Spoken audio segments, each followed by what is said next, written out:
Good evening, ladies and gentlemen, how are we getting on? So, welcome back to a brand new Fallout 76 news video, and today we're going to go over the new Inside the Vault blog post, which is a little short, but has some cool details in it, and we're also going to take a look at Bethesda's first ever Ask Me Anything relating to Fallout 76 that they did over on Reddit this afternoon.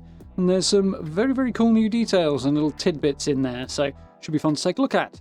So, let's jump right in, shall we?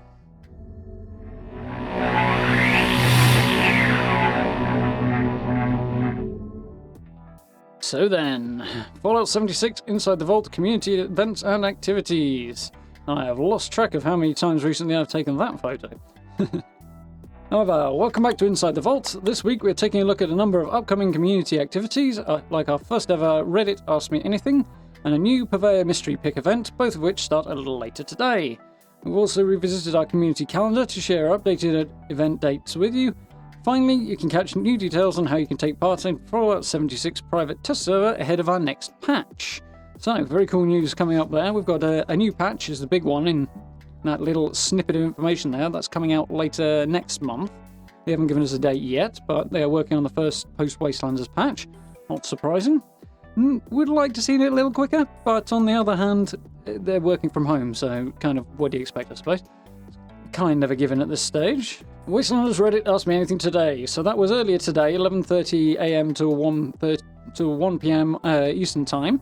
So that one has already concluded, but we'll go through all the questions and answers that we got to in a bit. There's a couple I'm going to skip over because they weren't particularly interesting or informative, but there's some really cool and interesting stuff in there, so we'll definitely jump into that in just a moment. But first, the Pts Returns. As we mentioned last week, we're looking to utilize the Fallout 76 private test server for many more patches going forward. Great news, they had a lot of success with it in the run-up to Wastelanders, and one of the major reasons Wastelanders has been as relatively bug-free and smooth as it has been. It's not been perfect, obviously. I've run into some fairly substantial issues myself, but it's kind of to be expected. On the whole, good launch though, so clearly the PTS has been doing what it's meant to do. So we would like to reopen the PTS starting next Thursday, April 30th, so that we can get lots of early community feedback for our next update, which is currently planned for May. This will provide a couple of weeks playtesting time so that those of you who are interested can share your thoughts and bug reports with us before the patch goes live. So they're definitely going to test the living daylights out of this before they push it out, which is good to see because in the past, they'll push out a new patch, great, it's got a load of bug fixes in, whatever, but then they end up breaking something else. It's in no way unique to Fallout, that particular thing. It's something a lot of games have struggled with, particularly online games. But hopefully using the PTS will help them smooth that out a little bit. So, as with Wastelanders, your participation will help us get a head start on any needed improvements or fixes. This round of playtesting will once again be invite only, and all playtesters who are selected will be required to sign an NDA before logging in. Additionally, we're going to reopen sign-ups so that those of you who missed out opting into the PTS last time will have another chance before we send out the next wave of invites. So, non-disclosure agreement as per usual. They don't want the goodies in the patch to be spoiled. You'll see it in the Ask Me Anything coming up when we take a look at that. But there are some very cool things in there, and there's probably plenty of things they haven't mentioned as well. So there's going to be quite a lot to look forward to in this patch, which is part of the reason there's going to be a non-disclosure agreement, so it doesn't get spoiled, hopefully. As before, it's invite only, so you'll need to apply to join. They're going to reopen the application process from the look of this, so it's something we should be hearing probably next week, I would guess, but we'll see. Hearing a few more details would be cool, and if you'd like to, you'll be able to jump into that, playtest the new update, and have a look at the new features that they'll be adding over the next few weeks, which is very cool. If you took part in the PTS ahead of the Wastelanders launch, there's no need to sign up again. We'll be glad to welcome you back into this and future iterations of the PTS, so only one sign up needed. So, community calendar update. There's some very cool stuff on here. It's not a massive change from where it was before. There's a couple of tweaks to dates and things, I think. It's not immediately apparent, which basically means it hasn't changed much, which is very cool. But a few more details here worth looking at. So, some events more interesting than others. This weekend we've got the Purveyor Mystery Pick running, which is fine. It's not something I'm a big fan of. I'm much more interested in the Purveyor Sales. There's Mystery Pick's a random roll for a random item. It's always 3-star, but it could be anything. It could be a weapon, it could be ranged or melee, it could be a piece of armor, you don't know. So it just adds a whole other extra bit of random in there compared to the base one, whereas if you've got sale, it's just cheaper to get the usual items. So I prefer going that way, but it's fine. Another event that they're running. Coming up beyond that, on the 24th, which is tomorrow actually, the Around Appalachia Springtime Gallery will be posted. That's the current photo competition, I suppose, that they are collecting photo mode shots for at the moment. You can post those over on the forums. So the results of that will be going out tomorrow, and then beyond that, the next gallery will be starting, which I believe is a Wastelanders themed one, from the look of it. So that's very cool. Jumping into May, the first weekend of May, the second weekend of May, the 14th through to the 18th, will be a double XP weekend, which is awesome. A little sad they've pushed it that far back. I know myself and presumably a lot of you guys are probably starting new characters to play Wastelanders with, and it would be great to get to be able to take advantage of those double XP events. So having to wait a bit is but when the time comes, I'll definitely be jumping in and taking full advantage. I'll have a new character that I definitely want to level up, at least one new character, so I'll be looking forward to taking advantage of that. Beyond that, on the 19th, the weekend after, presumably, they will be dropping a number of backpack vanity updates. So basically new skins for your backpacks, which is going to be worth looking out for. I'd imagine there'll be atomic shop items, but nonetheless, worth a look if you see something you like and you feel you're going to use a lot of. That will be cool. Fastlight seasonal event will be returning on the 25th. I imagine that's a Thursday, but so what, 4 weeks from now? Should be very, very cool. Last year it was in March, I believe. But they pushed it back with the launch of Wastelanders, which is understandable. So it's a belated Fastnact event. It was very, very successful last time. It was their first big seasonal community event. It was very popular. The rewards were really quite cool. A little hard to get, so hopefully they'll have fine-tuned it this time. That's something to look forward to. I missed it last time, so I'm looking forward to taking advantage this time and jumping in. It should be good fun. Yep, and then beyond that, 29th will be the Around Appalachia Wastelanders Photo Gallery event. That will be ending at the end of May. And the next one, which has the theme of black and white, will be opening up for June after that. So, as we mentioned before, roll the dice with the Purveyor. Purveyor will be having a mystery pick event, which, as I say, starts at 12 PM Eastern Time, which will therefore be 5 PM UK time, and ends at the same time at the following Monday. So that's Thursday, 23rd of April through to Monday, 27th. That'll be this weekend then. Yep, as I say, it's a random roll for a 3-star legendary item. It's a bit cheaper than normal, but you get less options to decide what sort of item you get. So, if you want to go for that, head down to the Rusty Pick in the Ash Heap and go meet the Purveyor, and she'll sort you out with that. If not, well, carry on playing. So, that is the blog post. A few little details that are fairly interesting, but nothing overwhelming. Far more interesting is the Reddit Ask Me Anything question and answer session that was done this afternoon. So the two members of the team that were involved in that were Jeff Gardner and Ferret Bodine. Jeff Gardner is the project lead for Fallout 76. Ferret Bodine is the lead designer, I believe is his job title. So two of the key managers of the Fallout 76 project involved in this. And there's a lot of stuff covered. Obviously, they couldn't answer every question, which is good, to be honest. It means that there's a lot of people engaging with it. So, but they have given a lot of answers. Before we jump into it, there's a couple of points I did want to point out. There's a couple of areas where they're a little bit vague in their answers, or they've kind of avoided a few topics. Obviously, they haven't come out and said why, but part of the reasons for that would be that there are kind of legal businessy side of things to it that involve announcing things. So they have to be a bit careful how they handle that. I don't really understand the ins and outs myself, but I know it's a thing, so it does limit what they can say sometimes, so that's something to bear in mind. The other thing, as I'm sure you guys are aware of, is some of the stick that got thrown their way prior to the launch and immediately after the launch of 76, around saying one thing and having it not quite pan out that way. They were accused of all manner of unpleasant behaviour, which was not entirely true, because game development by its nature is a developmental process. Things change.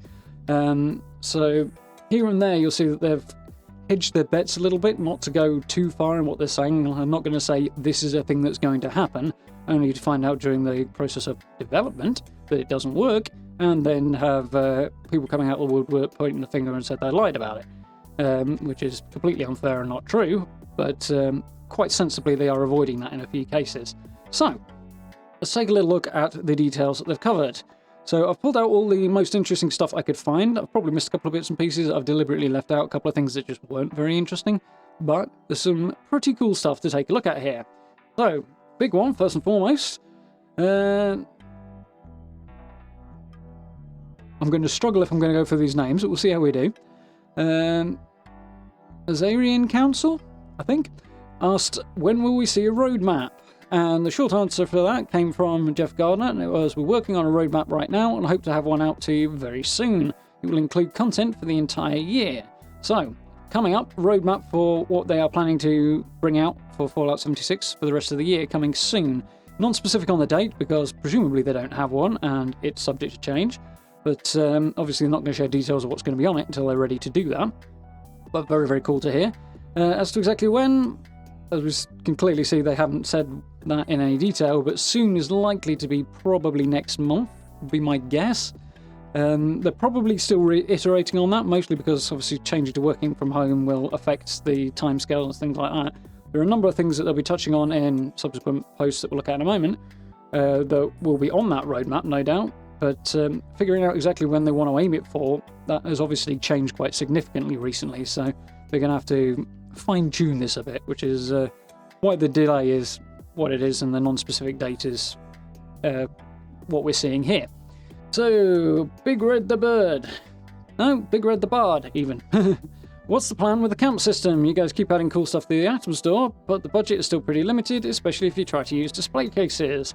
So, Ferret Bodine came out with, one of the greatest joys is sharing the wild and wacky stuff the community does with their camps.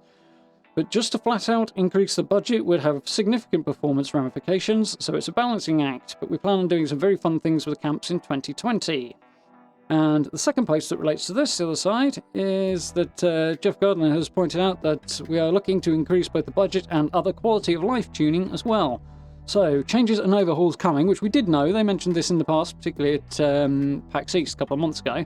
So the budgets are something they're looking at, and basically making camp building even more fun is definitely very much on their radar for this year. So, nice to have that reconfirmed, something that's still coming. Not a great deal of detail, but we'll see a little more in a moment, but cool ideas coming up here, which is really, really cool. Also on the subject of camps, Lumpy Moose asks, is there any chance we'll be able to make a settlement with a friend sometime? So, coming from Jeff Gardner, this is something we've talked about at length internally. It's a tricky issue to solve with a lot of edge case problems, things that will come up in for some people but not for others, and very sort of niche little, occasionally occurring problems in specific, unique circumstances. So, obviously those are things they need to fix and figure out, but also kind of hard to predict them all. So as we continue to update camps, we'll keep trying to come up with creative ways to solve this. So they do want to allow us to work together and build camps together, which is very, very cool. It's something to look forward to, but this is something that's not going to happen overnight. It's going to be difficult. If I had to throw a guess out there, I'd say don't expect to see group camp building before next year at the earliest. Just reading between the lines and the tone of this, but very, very cool nonetheless. It's nice to know that they are looking into it. So, a couple of specific suggestions that went over, and something we've talked about on stream and in videos as well recently, so very, very cool to hear this being put forward and the response to it as well. So, the Berethian, I think, asked about a couple of things I'm curious about. Internal walls with wallpaper on both sides, so we don't have the glitched doorways together. That would be cool. Spiral staircases, something else I'd very much like to see. More stair options in general would be great. Player-bound items moving to account-bound, so that you can shift them between different alts, different characters, but you can't trade them with other players. So I've given you a bit more freedom, so if you get that awesome legendary item with one character that can't use it, but your other character can, you can send it across. So looking at things like that is what he's referring to. And a small special stash account-wide for moving things between alts, other side of the same thing. So, Jeff Gardner has said these are all outstanding ideas. I'll bring these up with the team this week. And thank you. So that is a short but sweet and very, very good response. That's a fantastic response to hear. These are things that we've talked about before, as I say, and I'm sure we're not alone in that. Other players elsewhere have definitely been talking about it. It's really good to hear this. If the project lead has gone, I like this, and I'm going to bring it up this week, assuming he does that, I would expect him to. I can imagine he was making notes. It would be the sensible thing to do if you're in his shoes. Hopefully, that means things like that are something we can look forward to seeing. As I said before, they're going to be working on big changes and big updates to the camp system later on this year. So, who knows? Maybe we'll be getting some really cool stuff like that, some community-requested items as well.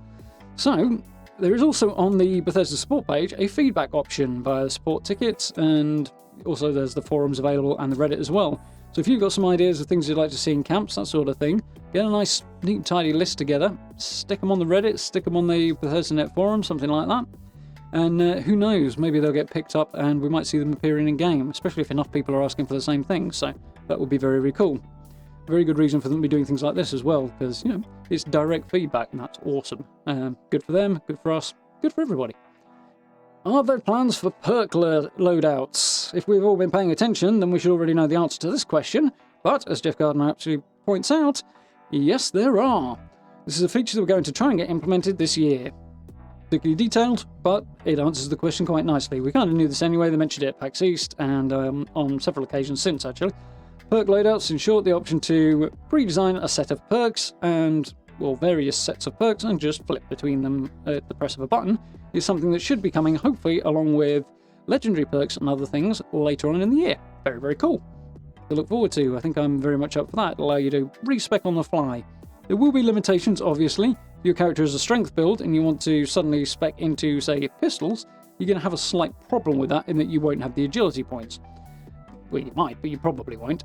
So there will be limitations there. You're not going to be changing your special points on the fly. I really would not expect that to be a thing at all. So prepare for that. But beyond that, very, very cool. So, next question related to that. Any insight on what the legendary perk system is going to entail and when it might be released? That's coming from Lawrence and Hen. So again, Jeff Gardner got on this one and said, this summer we're adding legendary perks into the game, so it's something to expect over the course of the summer. Awesome to see. These perks will be highly powerful and coveted, and players will unlock new slots to fit them in, starting at level 50. So we'll be opening up additional slots, so these will be on top of our existing perks, which we'll maintain, which is really cool. And they'll open up beyond level 50. You can also scrap all of your extra perk cards, so spares or any that you're just not going to use. Great. And when you roll alt characters, these slots will be unlocked on them as well. So you start a new character at level 1. If you've got other characters past the level 50 mark, who've unlocked multiple slots, your new level 1 character will unlock this as well. How exactly that's going to work, he hasn't said, however. Probably because they're still working on that. So if he comes out and says it's going to work this way and it changes, he's opening himself up to a huge amount of criticism that probably wouldn't be deserved, but erring on the side of caution is sensible here. But I would imagine that level 1 character that might have the legendary perks won't have access to all of them that a level 200 character would have. I could be wrong. It sounds kind of like he's saying they will, but that doesn't make a right lot of sense to me. Then again, he's not giving us a vast amount of detail here, so we'll have to see exactly how that pans out. Obviously, more details will come in future, and we'll find out exactly how that's going to work. But little insight into the upcoming legendary perk system, which is very, very cool. So, related to this once again, is there a plan for a better respec system? Somebody else did ask about whether or not it'd be possible to respec using caps, which I don't think got an answer, but being able to respec on the fly for a large number of caps, I mean, that would only really be effective in terms of respecing your special points, but making that valuable and I don't know, it would make alternate characters kind of redundant to a point. So whether or not they're going to go down that road, I don't know. I'd be a little surprised if they do, but it's an interesting thought. Respecking has been talked about at length, and we hope to tackle this in coming months. We're adding the legendary perks this summer, which will transfer across characters in order to encourage folks to try different builds. So in all likelihood, it'll probably be attached in some way to the legendary perk system, if there is a respecking option. But as we've said before, there's also perk loadouts coming, so it'll be part of that as well. So exactly how they're going to iterate on this, we'll have to see. But I would imagine it'll be perk loadouts and legendary perks, and out-and-out respecking probably won't come as part of that. Just my feeling on this. But we'll have to see exactly what they do. If they're talking about it, it's possible that some variation may come in. But we'll, like I say, we'll see what happens. They're not ready to share details on that. So there's only so much guesswork that it's wise to do at this stage, I think. So watch the space on that, but still, very, very cool stuff on perks and loadouts and stuff like that, which is cool to see. So, Host with the Most asked, are you planning to bring balance changes to energy weapons? Jeff Gardner once again Jumped into this one and said, as we mentioned, we're looking to rebalance the entire game. So this is something we've touched on before. There's a huge balance pass coming that's going to involve a one wasteland approach, which is similar to the one Tamriel idea that they had for EOSO. Basically, wherever you go, the enemies and the encounters of various types you run into will scale to the individual player's level. It'll also take into account things like groups where there's a big difference in player levels. If you've got one player who's level 200, one's 100, or below, 50, 10, it will still adapt to that. So you'll be able to go to the Cranberry Bog at level 1 if you like, and still meet enemies you can survive against, up to a point. If you go over to Fisherside Prime, you're probably not going to be doing so well, but whereas you can also be in the forest at a high level and encounter tough enemies there as well. So that's something to look forward to. Along with that, they're going to obviously be working on the balance of weapons, armor, things like that. So it's all going to come together, and it's something they're looking to do later this year. Specifically when he said in the summer on other things, so I'm going to run with autumn before we can get that one. That would be my guess, maybe September, October time, because this is not going to be a small thing to do. But we're looking to rebalance the entire game or normalize this later this year. This will eliminate a lot of the rough edges to how our zoning system currently works, and will create more measured and balanced experience for players of all levels. We're looking at everything, not just combat. So it's going to include things like quest rewards, stuff like that, which is very, very cool. So ultimately, it should mean a lot more interesting player experience later on down the line. Obviously, the comment on things like this basically means you're getting a nerf, doesn't it? Well, to be honest, I would be astounded if those who are going for the OP bloodied builds don't experience a nerf, or something that equates to a nerf anyway. But other areas will obviously get a buff, so hopefully it'll make for a more balanced and interesting and enjoyable playing experience. And I know there's mixed opinions on this, but personally I'd like to see it so that enemies lose some bullet sponginess. I think everybody would like to see. That's a big thing I'd like to see. So it's a little more appropriate, you get hurt, but so do they when you shoot, But equally, it's also going to mean that just one-shotting everything is not going to be a thing anymore, which I think is a good thing. If you just roll through the game and just, slap every enemy no matter what level out your way, there's no challenge, it's not fun, or it's going to get boring quickly, in my opinion. I know some people disagree, but I think that's probably an approach that Bethesda will be considering. Certainly sounds like it here. Chubb has a few concerns. What are your plans with the gold bullion system? Do you intend to increase the options for obtaining treasury notes, because he feels they're overly restrictive? Currently you can only get them through daily quests and events. Will the daily limit of 200 gold per day be increased? Will pricing plans be changed or adjusted? Should we see plans bought with gold bullion, more plans available to be bought with gold bullion, I think that means, in future? And anything about gold bullion, daily, weekly challenges akin to atom challenges to spice things up, which will be interesting. Also, text chat. So, lots of questions in one. He's going to focus on the gold bullion, which is the big question, I think, for now. Wastelanders and Fallout 76 isn't a game that's meant to be played in a week.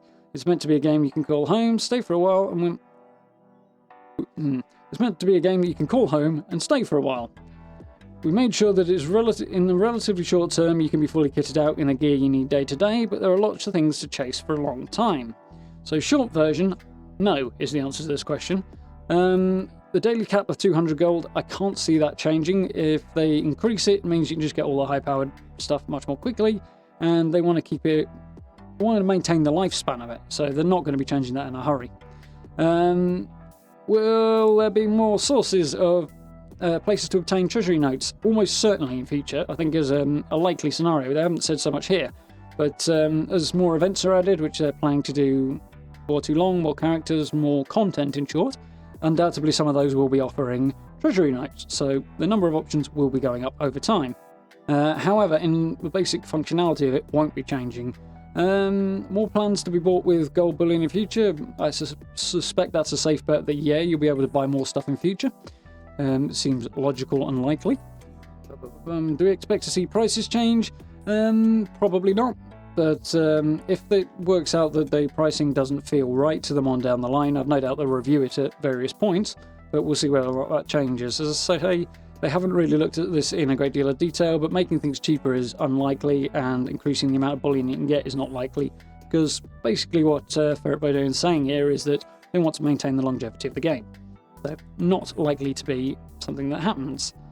He's also asked about text chat, which I can't remember if I've gone into in any detail and pulled out a specific note on this, but the general gist of it is they're looking into it, as they have been the whole time, but they haven't quite figured out how they want to do that yet. So eventually, probably, maybe it'll make an appearance, but not anytime soon. Personally, I think there's a big problem surrounding text chat, and people saying, oh, how are you going to communicate with people if you haven't got a microphone? Well, you can hardly stop in the middle of a fight and type a message because you're going to end up dead. And if you don't, then they've not balanced their fight correctly, because you shouldn't be able to stand still in the middle of a fight and be okay. So there is that side of things as well. On the other hand, I get that some people literally cannot use a microphone. They can't go out and get one, and even if they did, it would be of no use to them. So I kind of see it from that angle as well. But on the whole, I think for most people, there's a lot of affordable options for microphones, so that's probably the way to go. And some of them are actually really quite good as well. So pushing on. Would it be possible to have more than one NPC at your camp at a time? It would be nice to have both companion NPC and one of the random settler raiders too. Short version is maybe, in terms of Jeff Gardner's answer here. While we would love to do this, there are numerous issues that would need to be addressed. Doubling the amount of NPCs in the world comes at a heavy cost. That said, we're patching a way for folks to dress their companions up using all the costumes they found in our next patch in May. So, short version, no time soon are we going to be having more than one NPC in our camp at a time. Because, as he says, the more NPCs there are in the world at a given point in time, the greater the strain on the servers, the more you're going to see crashes, frame rate issues, yada yada yada, all those other issues.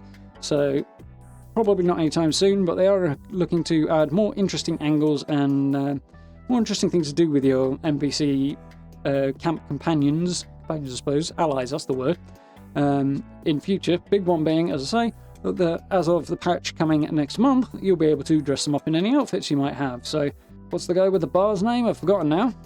But if you want to see him standing there in a nurse's outfit, go for it. Or if you want to put a fast mask on him, you'll be able to do that. Or if you want to put your raider in a straitjacket, for example. That seems like a sensible decision to me. So, that will be very, very cool, and it's coming with a patch next month. So, any pets coming soon? This is something I've heard a few rumours about, and it's very, very cool to see a little bit of. I'm glad it's a question that's been asked, so it's very, very cool. Edible pets? He kids. Except I wouldn't be surprised if he actually doesn't. However, now that we have a companion system in-game, we are looking to add pets as well. So, fundamentally, the way pets operate to the way companions operate, not massively different on a back-end side of things. So they've now got the hardware, the coding, all that, well, yeah, the coding mostly, in place to provide such a system. So it's something they're looking into.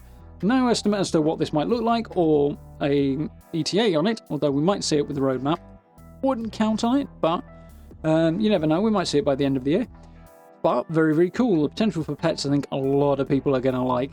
Running around with that Yao Guai friend with you, or the massive Deathclaw who's just standing right behind you while you're intimidating somebody, would be very, very cool.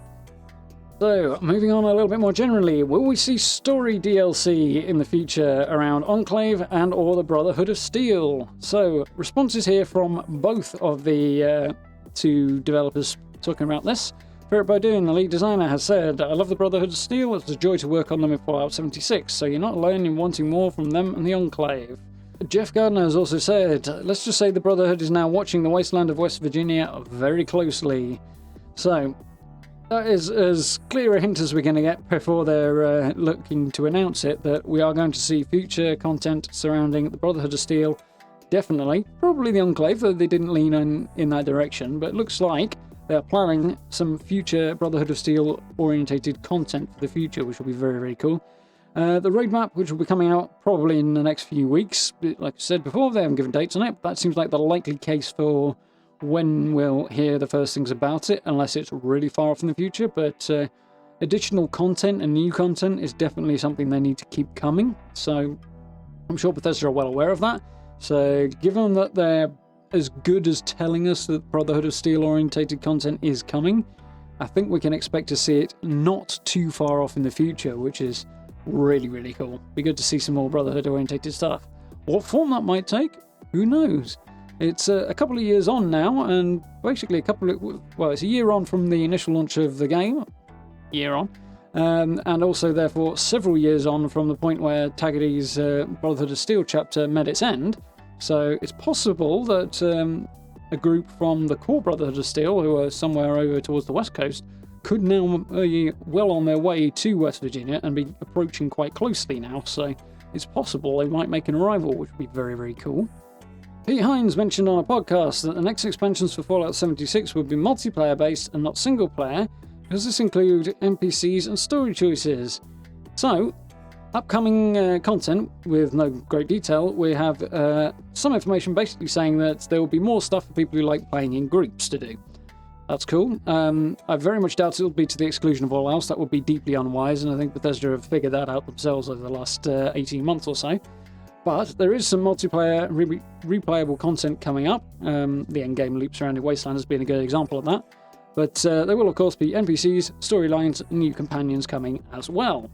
Obviously, this is not exactly an expansive response here from Jeff Gardner, but as I said before, a couple of reasons for that. They're still working on it, being a big one, and also the timing of announcements has to be controlled, so that's part of the reason they're not giving us a great deal of detail. But also, many cool things coming in future, particularly if you like playing in groups, which is great. Hopefully it'll be single-player manageable as well, but we'll see. Strategies will be required, I'm sure. Pets, maybe.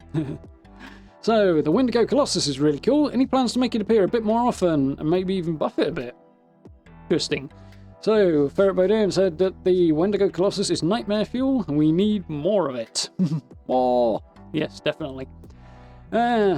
Short answer from Jeff Gardner. Indeed, not to spoil anything, we have a brand new event featuring this awesome beast coming this summer. So, upcoming, presumably seasonal event, I would guess, Day of the Wendigo, something to that effect, seems to be coming over the course of the summer. We'll probably see a little bit of that on the roadmap as and when they're ready to release that. So, something to look forward to, big events surrounding Wendigo Colossus, which will be really, really cool. So, definitely need to get in and find that guy myself, actually, which is cool. Spawn's in nuke zones, I don't spend much time there, that's why I haven't, but definitely something to look forward to. So, any plans of adding the Marine Combat Helmet and Elite Ranger versions of the Ranger Helmet into the game? Yes, is the short answer. Similar to plasma grenade plans being dropped by the Festive Scorched, you'll be able to find and craft the Marine Combat Helmet in the game very soon. So I'm going to go with probably a fast snack reward, we'll see, but in all likelihood it'll be a short-term reward for a seasonal event, so something to watch out for. As and when that time comes, hopefully we'll be covering it here. One last major thing. I love the mole miners, but I'm saddened by their lack of lore. This is something I have said before, actually, and wholeheartedly agree with. I'd love to know more about them. With the Purveyor getting a new home with a new friendly mole miner is an extension of their stories on your radars. So I haven't met a new friendly mole miner, so I'm guessing that's something I've just not come across yet. Which is fair enough. I'm sure I will eventually. But there will be a new mole miner coming in the patch in May. That sounds like somebody's heard a rumour here or referred to a data mining thing or something like that. But something coming in May, a new mole miner of some description, which should be interesting. Hopefully that means on down the line we'll be finding out more about this rather underexplained and underexplored species. So that'll be very, very cool to look forward to. So there's one question here that is, I think, perhaps one of the questions that I am most excited for above all else. So Lightbringer Pip, massive shout out for a brilliant question here. And even better, you got a response to it that is very, very cool, coming from Jeff Gardner, the project lead. So the question, which I'm hugely excited for, is, are there any plans for us to explore somewhere beyond Appalachia? Either expanding the borders of the map or taking us somewhere entirely new. Thank you tons for all your hard work put into making this game. So this is something I've talked about before in various videos and on stream. There are a few particular points around the edge of the map. There's a few gaps up in the northern part. There's the bridge out of Point Pleasant that's over the Ohio River, the one that got destroyed in the first Mothman incident, and other places around the south end of the map and over towards that way, the east as well. That have good opportunities to leave. There'd be good routes to leave the core map via.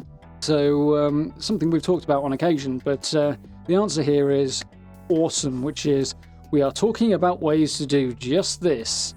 Stay tuned.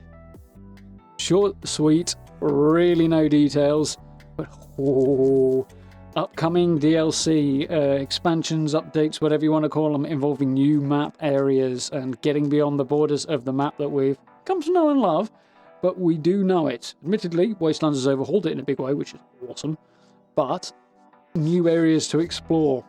Now that I would not expect to happen soon, next year maybe. Obviously this is going to be a big project. It's not entirely dissimilar to building a Fallout 76 2, albeit in miniature, I suppose. It would require building a whole new area from the ground up, presumably creating new creatures, factions, enemies, locations, and a bajillion other things that we can't even think of because we don't design games, or at least I don't. So this is a big thing that won't happen overnight, but not surprised they're talking about it. Really glad to hear it's on the radar though, so that's really, really cool. That covers all the major points and the most interesting stuff from the first Ask Me Anything session on Reddit, as well as the blog post earlier. A lot of information here, a lot of stuff to cover. Quite a sizable video, so massive thumbs up to you guys if you stuck through it. Well done. Massive heads up to everybody on Reddit who asked brilliant questions of the team, and thank you very much for doing that. You have been the basis of this video, so high five to you guys. Well done. Very much looking forward to seeing what they've got coming for us. A lot of the news in here is stuff we've heard bits and pieces about before, not really surprising. But there's a few little tidbits in there that we haven't heard before, which is really, really cool. So lots to be excited for and lots of cool stuff coming up in future with 76, which, given that Wastelanders only released, what, a week and a half ago, having like little bits of information about this already is fantastic. And I know that I, for one, have seen minuscule amounts of what's available in Wastelanders right now, because there's little bits of things referred to in here that I don't understand. I don't know what's going on there. I haven't seen it, haven't heard it.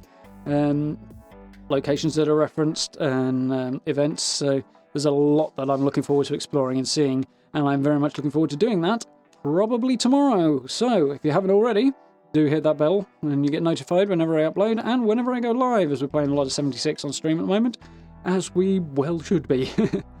And if you're really enjoying the videos, please do consider dropping a like and sub. It's very, very much appreciated, particularly if you found it useful and informative. Do let me know. Let me know what you think down about all this information down in the comments as well. I'd love to hear your feedback, your thoughts, what you're looking forward to.